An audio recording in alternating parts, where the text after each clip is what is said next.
Stepping out from the Piccadilly line at King's Cross, one finds oneself swept into one of the busiest transport hubs in the United Kingdom.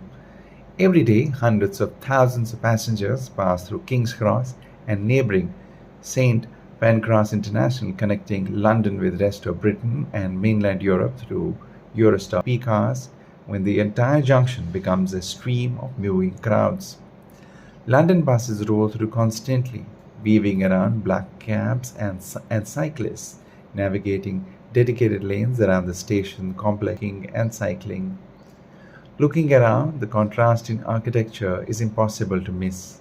On one side stands the historic Victorian brick facade of St Pancras, opened in the 19th century and often ranked among Britain's most beautiful railway buildings. Right beside is the modern redevelopment of King's Cross Station with its huge semicircle glass concourse that transformed the area after major renovations were completed in 2012. The newer section feels open, bright, and futuristic compared to the older railway architecture nearby.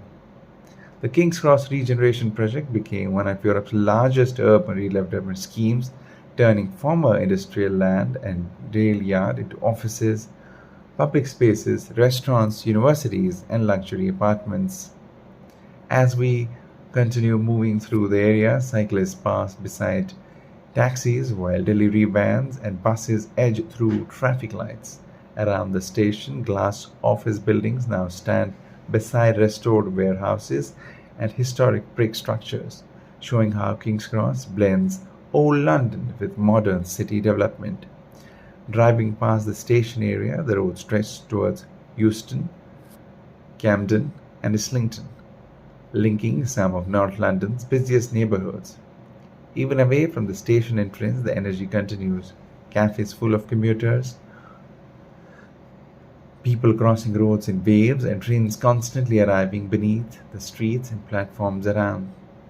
King's Cross today feels far removed from its rough industrial image of decades ago.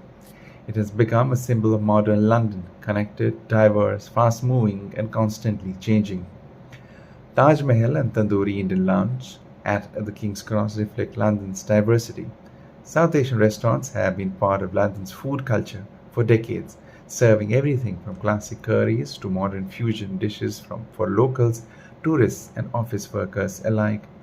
Places like Zoya, Costcutter, and Morrison Daily are the kind of everyday shops that keep this neighborhood constantly moving.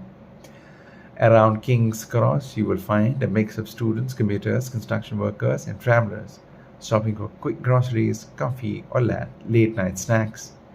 The streets here never really slow down. London buses move through the junctions almost every minute. Black cabs between traffic and crowds cross from every direction. King's Cross is one of London's great crossroads, linking North London with West End, the city, and beyond.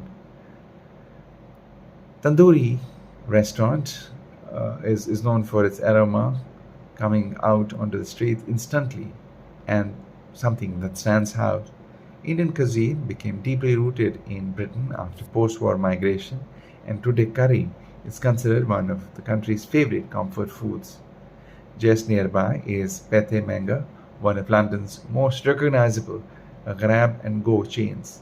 Around King's Cross, cafes like this stay busy throughout the day with office workers, tourists heading for trains, and students from nearby universities. Over the last 2 decades, King's Cross has gone through one of Europe's biggest urban regeneration projects, bringing new homes, offices, restaurants, and public spaces to the area.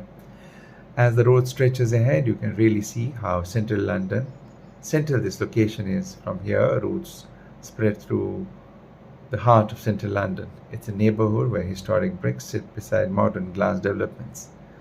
The energy around King's Cross feels constant. As we continue through streets, it's clear why King's Cross has become far more than just